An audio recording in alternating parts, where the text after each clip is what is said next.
How to fix Instagram story stuck. So hello guys, welcome back to my YouTube channel. In this quick tutorial I'll be showing you how you can easily fix your Instagram story being stuck. So as you can see, I'm currently inside one of this Instagram story and I cannot do anything. Even when I try to press back button over here, or when I try to swipe it down, I cannot just simply exit from this story and my story is just stuck. I cannot swipe left, right, or up, down, or anything like back, or I cannot even send any message or react to it just like this. So what you can do in this case is just come back to your Play Store. So this error is being caused, it's an issue being caused by the non-updating version of Instagram. So just make sure you have successfully updated your Instagram from Play Store.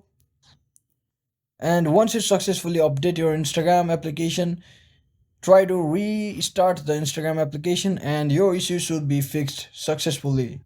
So once it's successfully installed, just click on open to open the application and your issue should be fixed successfully. So that's it for today guys. I hope this video was helpful. If it was, don't forget to like and subscribe to the channel. See you on the next one.